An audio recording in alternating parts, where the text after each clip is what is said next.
As far as multimedia is concerned, my involvement with music started with the Artist Jazzman and then continued on with the CCMC. The Artist Jazzman was a fantastic experience. The, we were, none of us were trained musicians. Gord played drums, Graham played trombone, Robert Markle played saxophone. His hero was Lester Young, and but you can hear Lester Young in it. I mean, he would go, and it was Lester Young. Um, I played saxophone, and we played in the Isaacs Gallery for quite a while. I think it must have been like at least 5 years. Av Isaacs gave us the key to the gallery, which was very, very trusting of him. And we play. And one of the interesting things about the Artist Jazz Band is we had a number of trained, quote, trained musicians who could read music and all that, come and play with us. And they loved to play with the Artist Jazz Band because of our spirit. And we would take our favorite musicians and musical experiences from record albums and reproduce it as abstract expressionism, which is probably very apt. Most people hated the band. Most people hated the music. They didn't hate the band, they hated the music. And that's okay. And then I joined the CCMC. And the CCMC was also a very phenomenal band. We've had members who were trained classical musicians to grassroots blues musicians to improvising musicians and to people like me who still couldn't read a word of music. But we had this form of music that was just phenomenal. Improvisation, huge sound, and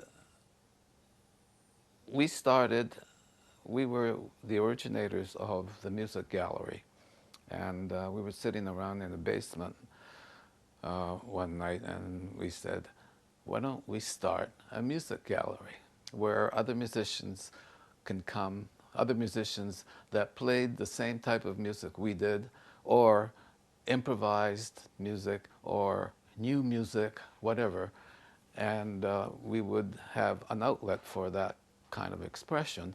And so we started the music gallery in the 70s, I guess, early 70s.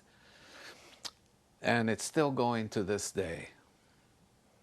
And the CCMC is still going to this day with Michael Snow, Paul Dutton, and John Oswald. So the CCMC has continued to exist for almost 40 years, 35 at least. It's phenomenal. Now, a very important occurrence while I was with the CCMC is that we invited the Four Horsemen, the infamous Four Horsemen, to come and play with us. And that was my first exposure to sound poetry. And I thought, wow, this is fantastic. This is phenomenal.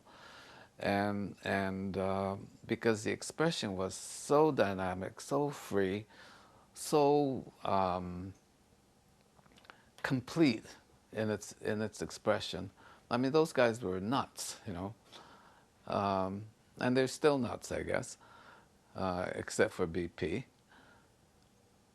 And that got me started into using my voice. The way it developed was I would use my voice with the band, And gradually, I began to become aware of the form that was taking place.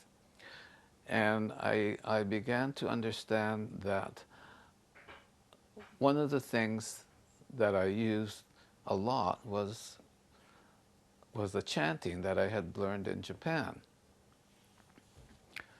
And then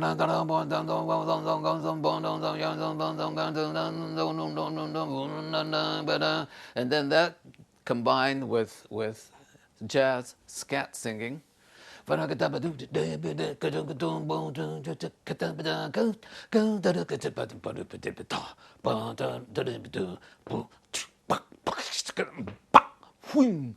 Etc.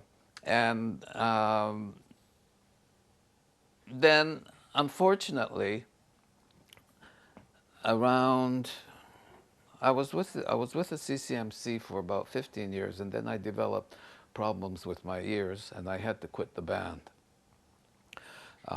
So it seemed like a natural transition to go from a big, loud, noisy band to sound poetry. Now, I'm not a poet, so I've always had trouble with the term sound poetry. Paul Dutton came up with sound singing.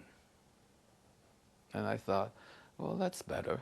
That's more closer to what I understand about what I was doing.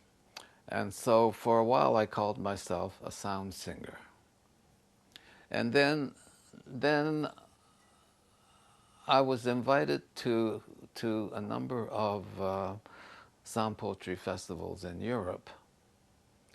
And suddenly I was a sound singer.